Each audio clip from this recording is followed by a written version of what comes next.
So ito mga ka-GM, magpapalit tayo na spark plug dito sa Toyota Fortuner, no? Ito yung spark plug niya, yung bago. Tinanggal ko na yung isa rito sa unahan.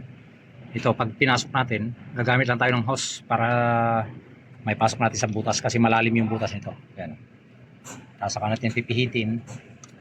Yan. Saka natin na higpitan yan mga ka-GM. Para lang may lagay natin yung spark plug. Ito, hose lang yung pangmalakasan dyan. So yan po, no? So ayan, isa-isahin natin ipasok yung kanyang spark plug.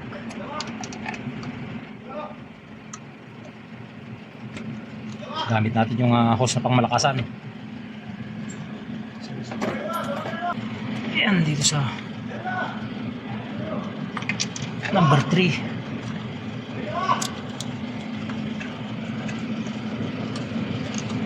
Yan siya. Number 4.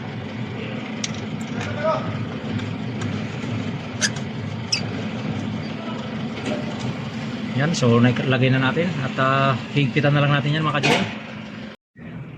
So yan, lalagay natin yung ignition coil.